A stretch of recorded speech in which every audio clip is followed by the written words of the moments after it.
If I said to you the company RØDE, you probably instantly think of microphones, the pod mic, for example. I use the pod mic in my video for years on this channel. Or maybe even little microphones like this that sit on top of cameras. This one's the Video Micro. What they're not known for is headphones, and definitely not DJ headphones, but well, that's about to change with these, the NTH-50s. They are on-ear headphones aimed at DJs and producers, and to be honest, until RØDE sent me these, I didn't even know they made headphones. So this is a new sector for them, affordable, lightweight headphones, and I've been trying them out for the past month.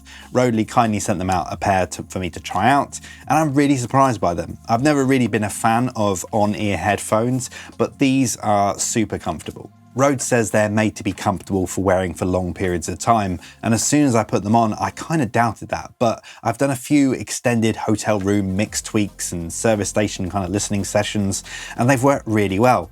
I can't say it's won me over about on-ear headphones, but these are pretty comfortable. Now, obviously I can't show you what they sound like, so I'm just going to give you my opinions based on the headphones that I actually use. So let's talk about production headphones first, and the ones that I've been using for the longest time are these Beyerdynamic 880s. Now I've had these for quite some time. You'll probably see here that the kind of this velvet coating is really nice, and it's good for long periods of time, but it actually has got kind of hard over the years. I've had these for probably 15 years now, and they've worked really well. They still sound really good, but I've come to really trust these as they've got a really kind of accurate sound. Now I actually use RealPhones, which is a plug-in for your DAW that kind of gives you a flat response depending on what headphones you're using. So it has a profile for these, and it also has a profile for these 770s that I got recently as well. Both of these headphones are fantastic, but I use that RealPhones just to get a really kind of flat response from them, so that whatever I'm hearing in my DAW is the same between both headphones. Without that software, because I've got to kind of judge these without that software, because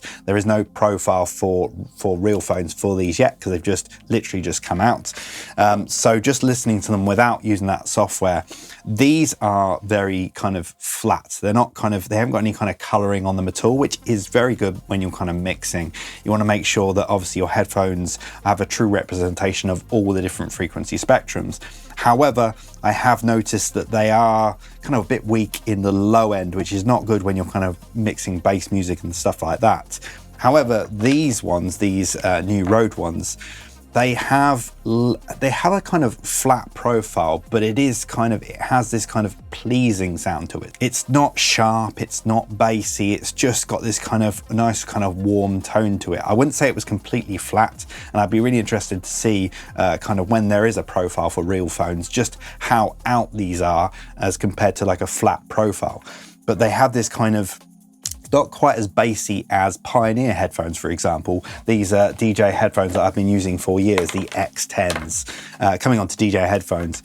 Yeah, I've been using these for absolutely years, and these are very bass heavy. They're great in the club, but in the studio, they're not great, because it's so off on the flat profile that you can't really mix that well with them. These NTH-50s kind of sit in the middle of all three of these headphones. They're not quite as flat as the Beyerdynamics, but then they're not as bassy as the Pioneers, which is kind of a nice middle ground.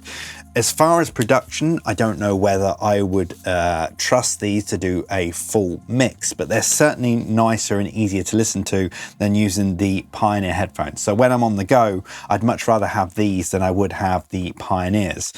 Now, they're actually a smaller profile as well, so they actually fit better in your bag. So usually I'd take a pair of these around, the Beyerdynamic 770s. These have been in my bag, my kind of production travel bag for a while, and they are pretty big. They take up a lot of room within the bag. They don't really close down all that well. So yeah, that's quite annoying. But these are just that little bit smaller. They fit in my backpack a lot better.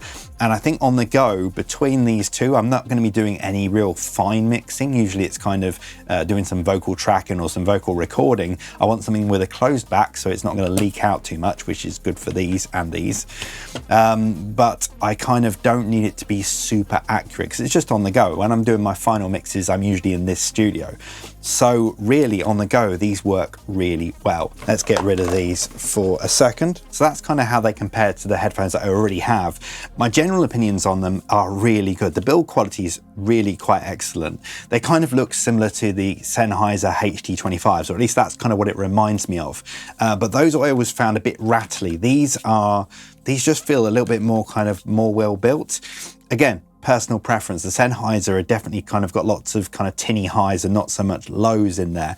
This, as I say, it's kind of very broad across the whole spectrum with a kind of a nice sweet kind of bass sound on the back. But there is one feature that I really love about these. Now, most DJ headphones you kind of disconnect the wire from.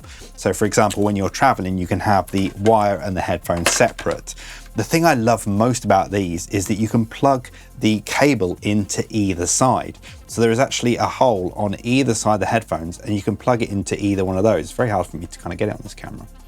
But yeah, there's a hole in both sides. So I can either do it on the left hand side or the right hand side. Either works exactly the same.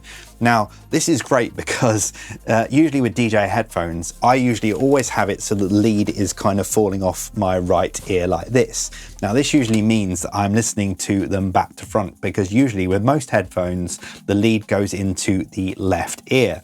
However, with this, obviously I can just change the lead over and put it into my right ear, for example. So I'm actually listening to it how it should be.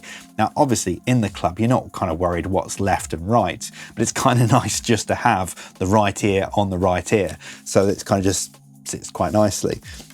So yeah, that is one feature that is very surprising about these, but I just absolutely loved. Another thing I got to talk about is this wire as well. It's kind of very unique because I do like, for DJ headphones especially, I do like a straight wire. And look at that, I've already knotted it somehow.